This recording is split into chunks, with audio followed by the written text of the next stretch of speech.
What I'm going to speak on this morning is, do you know why you was born? Do you know why you was born? If you would turn to me to Genesis 37, I could quickly talk about Joseph's life. Many of us would know. But I feel the need to read the chapter this morning. Even though many of us as Christians may know it, there are some out there that may not know the story of Joseph. But if you turn to Genesis 37, it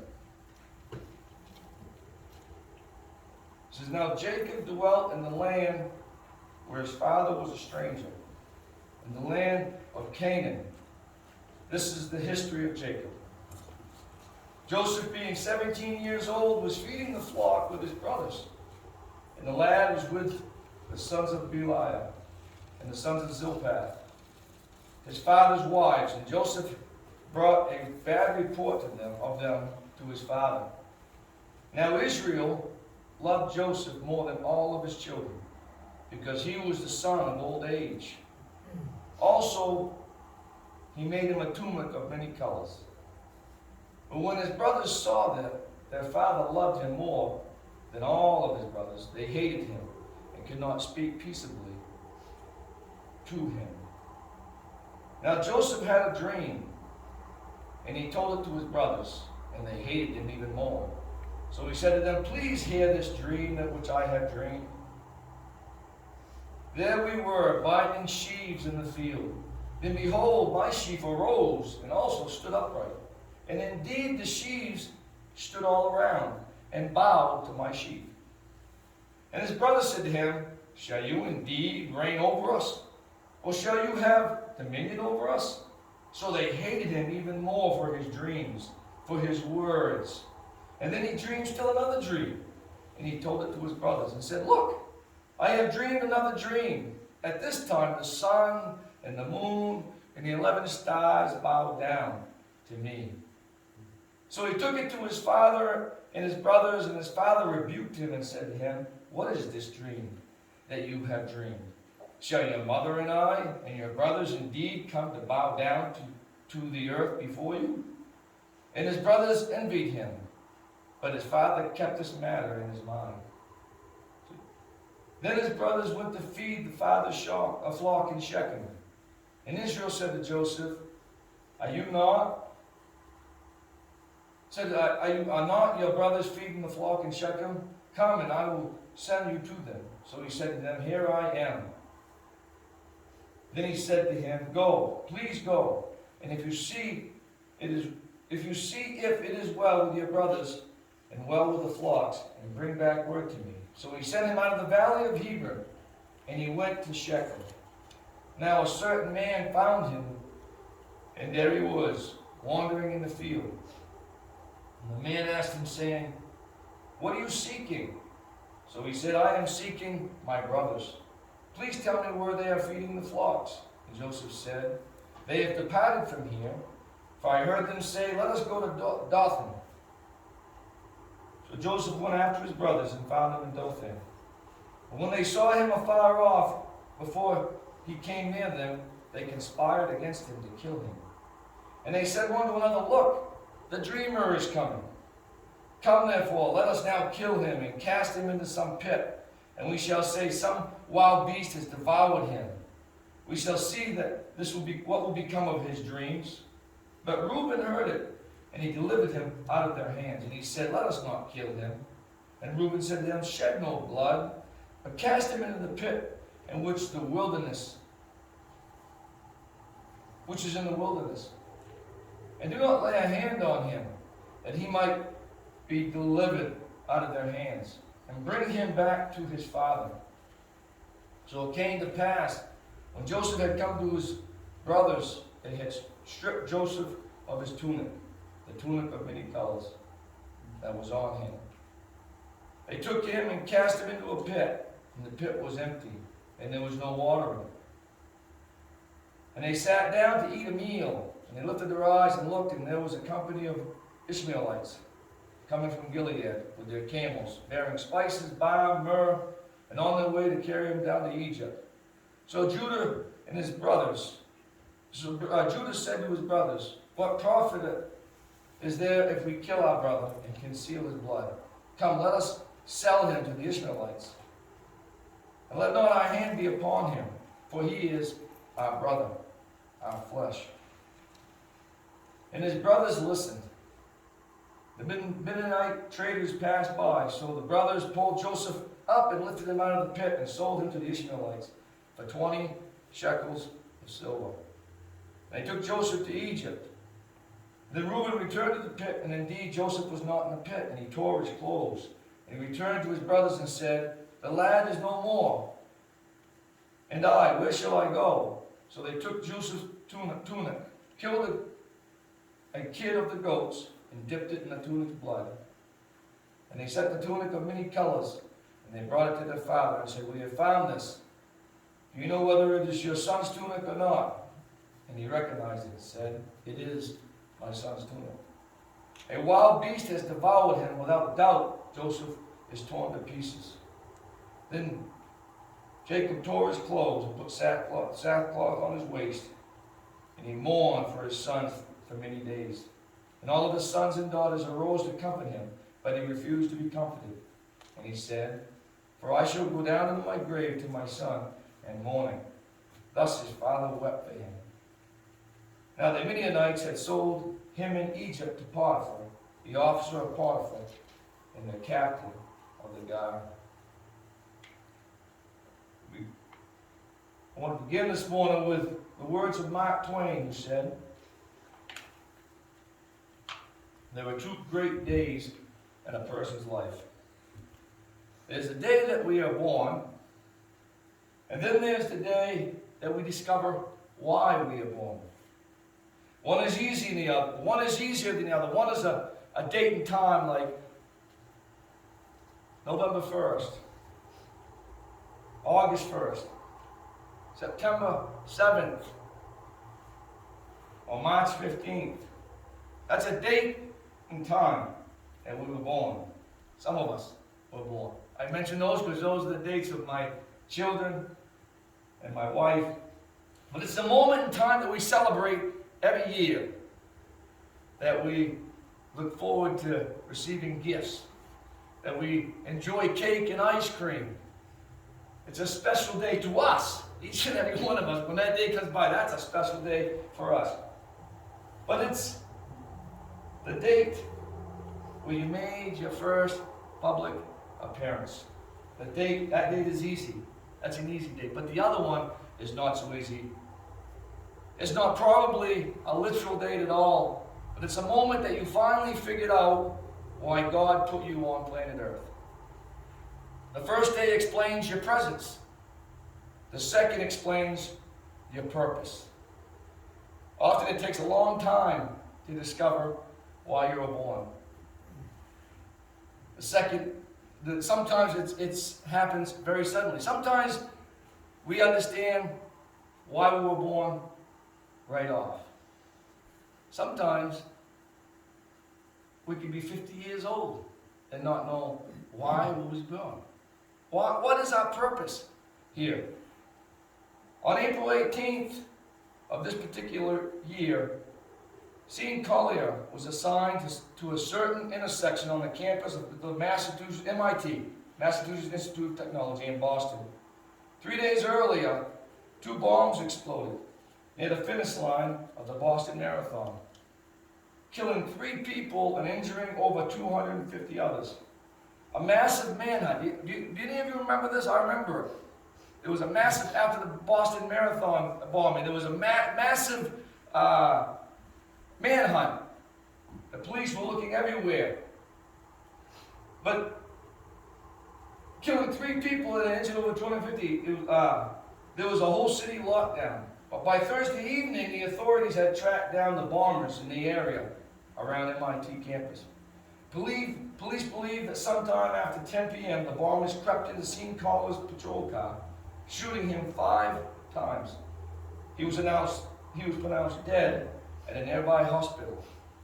He was only 27 years old. In a statement posted by the university website, Police Chief John DeFava said, Sean was one of those guys who really looked at police work as his calling. He was born to be a police officer. It's hard to imagine a finer tribute for a man who died in the line of duty. We can see many variations. She was born to be a mother. He was born to be a baseball player. He was born to be a senator. He was born to be a soldier. Or she was born to help the homeless. He was born to lead a nation. We hear these things. Yesterday, as I was at a funeral, we lost a dear mentor, friend, last week. And as I was sitting in the funeral yesterday, this man was my pastor when I was 13 years old. And he made an impact on my life. But as I sat there and I listened, this place was packed to the gills. People were standing around outside. They couldn't get in the room. And as I listened to testimony after testimony of his life, and I'm thinking, this man made an impact on all these people's lives. See, he was first a pastor, but then he became an administrator. He was an administrator. He went to Virginia. He ended up in New York. I don't know all the places he ended up. He ended up in Waterville. He ended up down in Portland. But in all those areas, he was an administrator, a Christian administrator.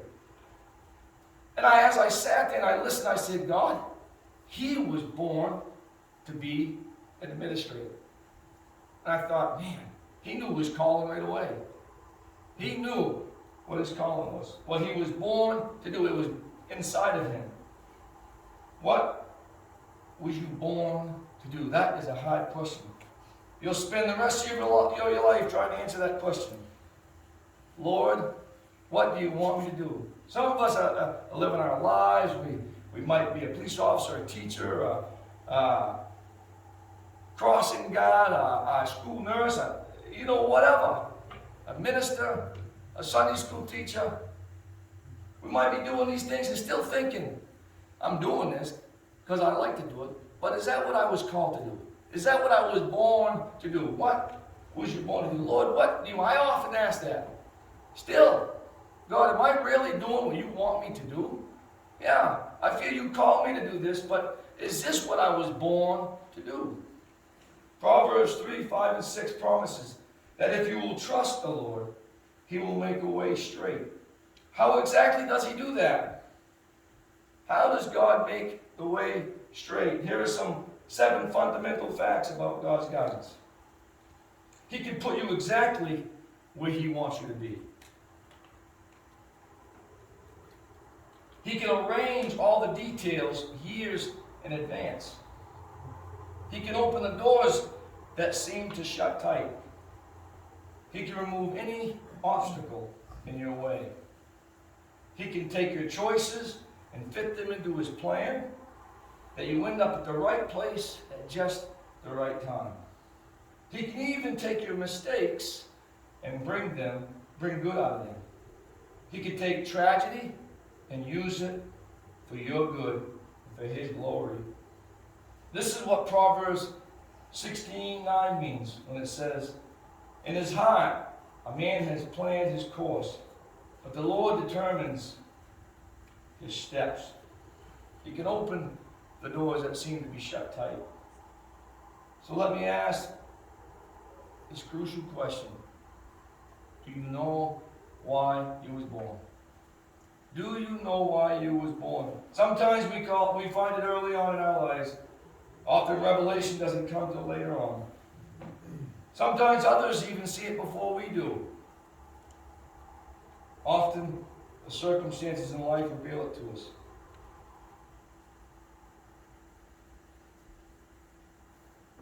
Often others sense the purpose before we do. I'm thinking of a man that fits the last category. He never knew his purpose for many years. Joseph didn't know. Can you imagine? He didn't know what his life entailed. He didn't know what he was born to do. It was only after a series of events unfolded, nearly all of them were outside of his control, and many of them were quite painful, that the plan of God for his life became evident. The story of Joseph, the son of Jacob, the son of Isaac, the son of Abraham. He was born to save his family. Genesis 37 introduces him that way. Jacob lived in a land in his father's sojournings, in the land of Canaan. Two of these are the generations of Jacob. Joseph, being 17 years old, was pasturing a flock with his brothers. These verses tell us three facts about Joseph. He was 17, he was working in the family business, and he doesn't have a clue of his own future. Life is like that. If we said to Joseph, do you know why you were born? I bet you he would say, he would have no idea. Don't ask me, I don't have a clue. He would no doubt presume that he was destined to be a shepherd like his father, Jacob, his grandfather, Isaac, his great-grandfather, Abraham. Doesn't have a clue. When in doubt, stay in the family business. It doesn't always happen that way. Thank God. My father used to have a business where he delivered wood. Cut wood, split wood by hand, load it in the truck, unload it. But that was the family business when I was growing up. Thank God we had to follow the family business. It doesn't always happen that way, but that's a good bet. At 17, you would probably be the first to guess, but in truth, he has no idea of things that are about to unfold. Sometimes I'm asked, how do you discover God's will? The answer is you can't. You don't discover God's will because God's will discovers you. You don't find it, it finds you. Does God have a blueprint for your life? Do you believe God has a blueprint for your life? Yes. God does have a blueprint for your life. Imagine if He showed us what the blueprint was. We would probably run the other way. If God was to show us His plan, what was you born to do? Well, I don't think I want to do that. See, sometimes He has to just ease it in life. Ease us to it. But yes, there is a copy. It's locked up on the 3rd floor of the administration building in heaven. Amen. And unfortunately, we can't get a copy of it. We see at the end result, of Joseph. It's easy for us. We read the story, we see the end result of Joseph's life. But he didn't see that. He didn't see that. Can you imagine being Joseph, being hated by your family and being sold into slavery? And then thinking, okay, all right, things are looking up because now I'm sold to Potiphar and he likes me. And then you're accused of raping his wife. Then you're thrown into prison. And then in prison you go, oh good, these guys are my friends. And they're on we've been talking, they're on their way out. Maybe they'll remember me. And then they forget you. And then they remember you. And you become second in command of all of Egypt.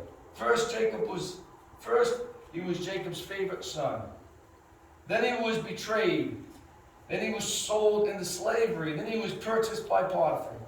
Then he rose in Potiphar's house, and then he was falsely accused by Potiphar's wife. Then he was thrown in prison. Then he was met by the baker and the butler in prison, and they forgot him. He stood before Pharaoh and became the prime minister of Egypt. And then he met his brothers. And then he gave his family a home in Egypt.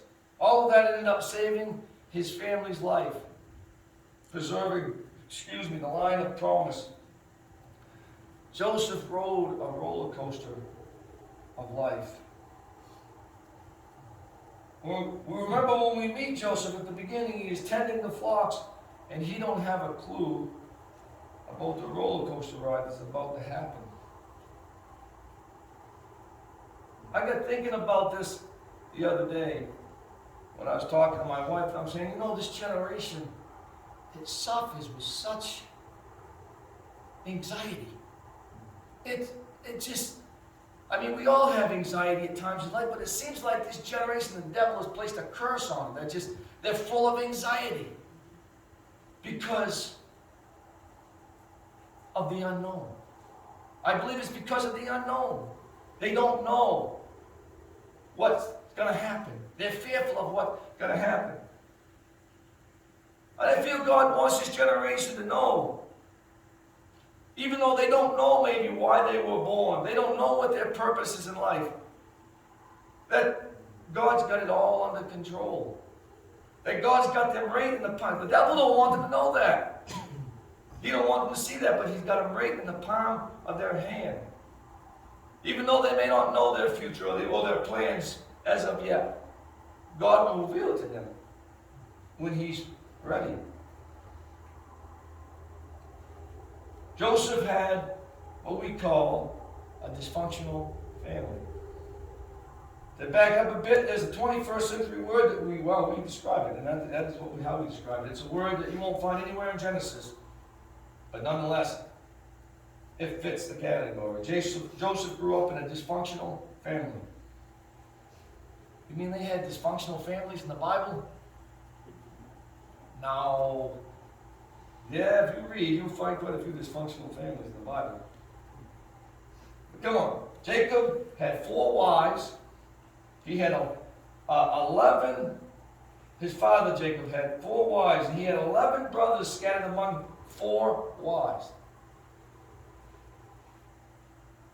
I can't imagine. I just can't imagine. He had 1 full brother, and the youngest child of all was Benjamin. With that, there is no doubt to be trouble. Genesis 37:3 says that Joseph was his father's favorite son, the son of old age. It means he was the first son by Rachel, the woman Jacob always loved. Joseph was always his favorite, and all the brothers knew it. I can relate to Joseph. I am your favorite, aren't I? Dad's not moving his head, and Mom's just smiling. I don't know. I believe that I am the favorite child.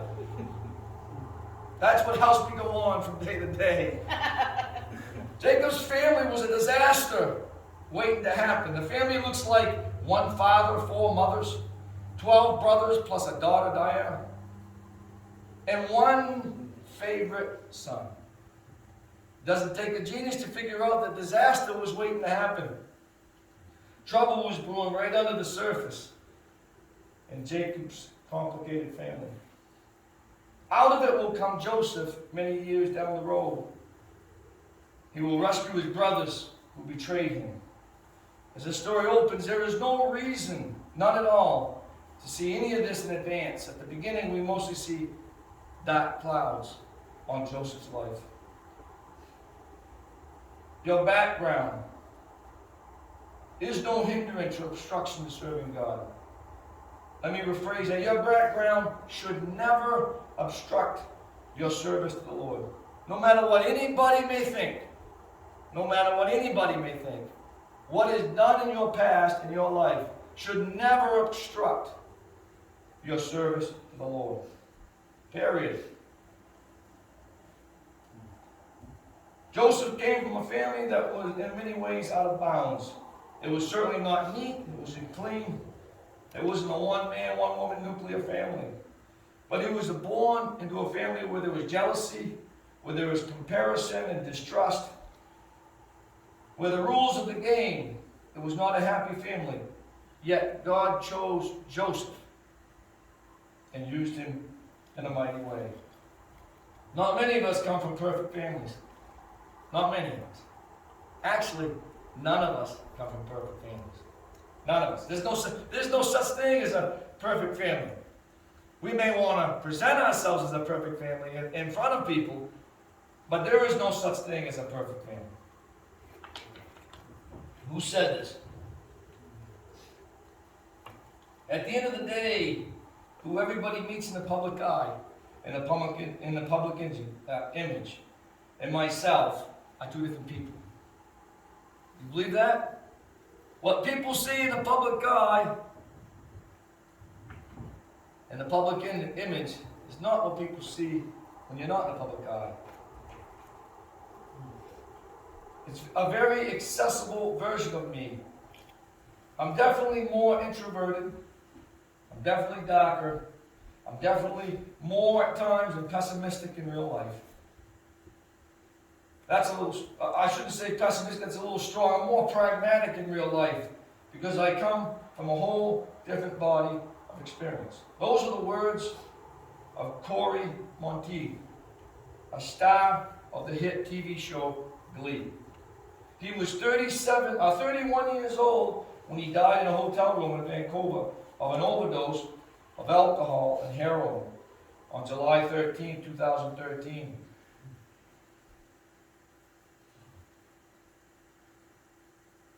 So teach us to number our days. In a 2011 interview with Parade magazine, he talked about his past experiences with drugs, and then he made this conclusion. I don't want kids to think it's okay to drop out of school, to get high, and they'll be famous actors too. I'm one of the lucky ones. So many counts on. I'm lucky to be alive. And now he's gone. The Bible has a lot to say about this. He says, what is your life? For you are a mist that appears for just a little time and vanishes. James 4:14. What is our life? Really? In time, our life is just a speck. In time. And then it vanishes. What are we going to do in that time? Because that little speck, that little time that we have is what's going to affect our eternity. So teach us to number our days that we may get a heart of wisdom in Psalms 90:12. In Mark 8:36 it says, what will it profit a man if he gains the whole world and loses his soul? The real problems that we're facing are not out there. That's not the real problem. The problems we're facing are in here. It's on the inside. That's where we fight our greatest battles. I got thinking selfishly. Really. It's my feelings. It's about me. We go by what we feel. I got thinking yesterday as they were talking yesterday that this man had such a heart for people. That he loved people, that no matter how he felt, he was always trying to make someone else feel better. He was always trying to bring joy to somebody else. Do we do that? Do we walk around thinking, I mean, I don't. If I don't feel like it, I don't feel like it. This is the way it is. But honestly, we need to look inside of ourselves and say, God, help me today. Help me not to lose my patience and blow my horn at somebody that's not going fast enough or cuts me off. What if that person is going through something? Help me not to be impatient in line at the store and be rude to someone. What is that person going through? We don't know. The real battles we face, we fight, are inside. Our real problem in here. More than 2 decades before he died, Michael Jackson sang these lyrics. He says, I'm starting with the man in the mirror. I'm asking him to change his ways. And the message could have been any clearer. If you want to make the world a better place, if you want to make the world a better place, take a look at yourself and make a change. We sang that song this morning, Lord, open the eyes of my heart, Lord. Open the eyes of my heart. Do we really think about that when we say, many times we come in, we worship, we sing because we love the song, we love the lyrics. But do we actually think, okay, now it's time to evaluate myself. Open my heart, God. I want to see you in all your glory. I want to see you. You know, when you see God, you know what happens? You see yourself. You see a reflection of your sin. That's why many of us don't want to see God. Open the eyes of my heart, Lord, that I may see what needs to be changed, so that I may draw closer to you. There is a lesson here There is wisdom here. And the lesson we learn is the world is a messed up place. The most messed up place lies within the human heart. The one reason we know the Bible is true, it speaks the truth about the human condition. It doesn't lie to us about our unlimited potential. It doesn't tell us that we're basically okay the way we are at the moment. The world is a messed up place. It says we're all sinners. We're all separated from God.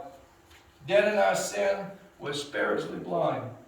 Unable to help ourselves. But this is where the gospel is so incredibly relevant. It doesn't make us feel good about ourselves and then say, just try harder and you'll be okay. Romans 3:28 says, for all have sinned and come short of the glory of God. But verse 22 is the key to verse 23. For there is no difference. See, we all have sinned and come short of the glory of God, but there's no difference. See, we think there is a difference. I am in a better category than you.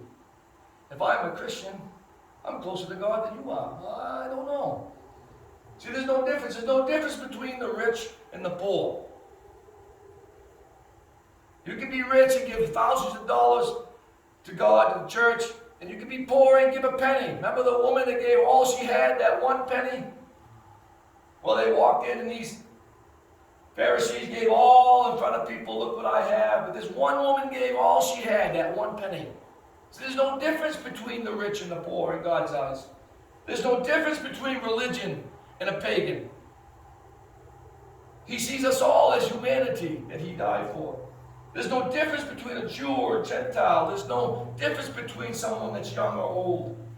There's no difference between a housewife or a harlot.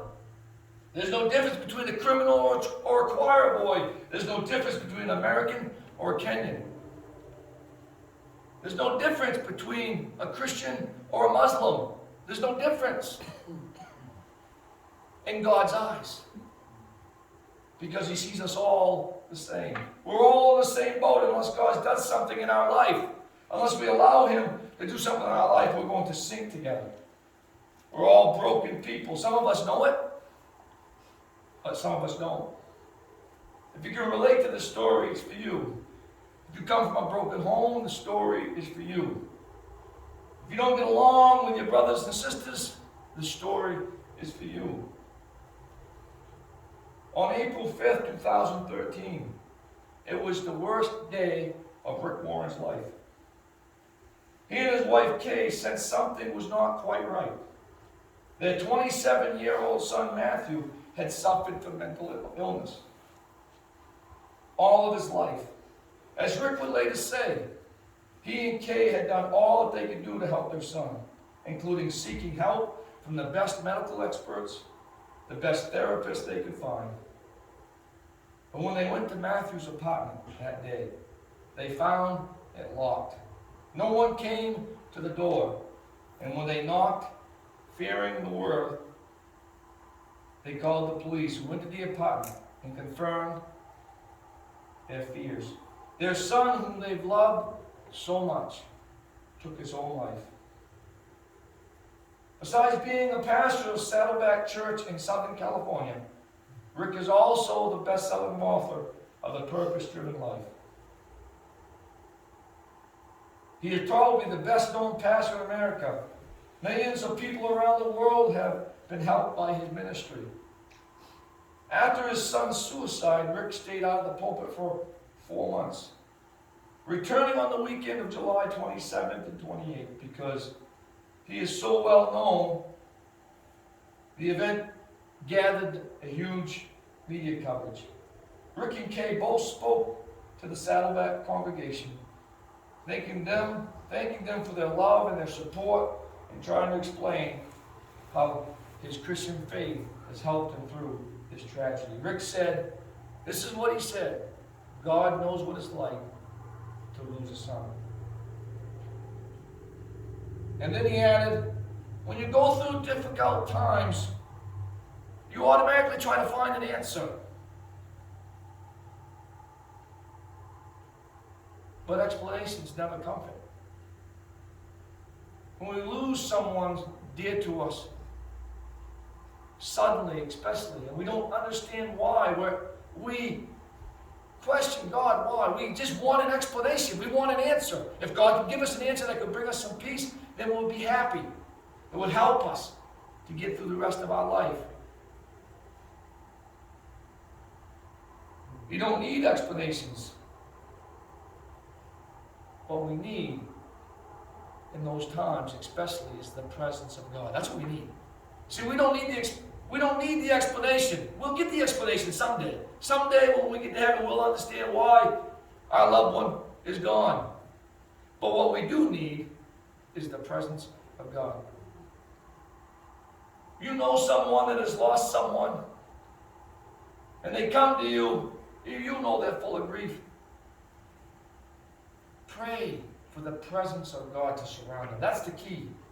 We can't give answers, but we can do this. We can ask God to bring the presence of God and surround them and bring them peace and bring back their joy that they once had, to fill that void.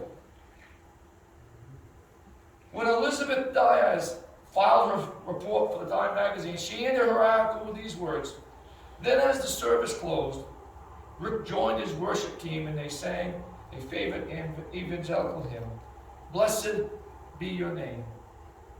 He lifted his Bible high above his head and declared boldly to the God he serves, 'You give and you take away. But my heart will choose to say, blessed be your name.'" Only a man with a big God can talk like that. A small God will never do it. Will never be there when tragedy strikes. Remember Job? All that God allowed to happen in his life. He even lost his family. Can you imagine losing all your children at once? He lost everything. Everything. The devil put him through everything, but didn't take his life. And what did he say? The Lord taketh, and the Lord giveth. Naked I came into this world, naked I'm going to leave this world. We say that's easy. Well, no, that's not easy. Can you imagine the mindset this man must have been in? And yet we have to just tackle certain things on certain days. But it takes a big God. You'll give and you'll take away. The God of Joseph is our God too. So the hero that rises up out of turmoil of a dysfunctional family, Joseph proves you can come from a crazy, mixed up family and do anything if you have a big God. You can do anything. I believe we are on the brink of something big. God's going to move in this country like we've never seen. He's going to move in the lives of his people. He's going to move in this church. He's going to move in the hearts of his people. Some of us wondering our whole life, God, what's the purpose? Really? We go to church every week, go home, live our lives. What's the purpose? There's got to be more than this. Honestly, you look in the churches in America, they're dead. They really are. You have a few here and there that might be having a revival. But in general, the churches in America are dead. Why are they not seeing people healed and people delivered and the Spirit of God moving? Because they're not desiring that. What is our purpose? Why was you born? We've been wondering this, some of us, our whole life.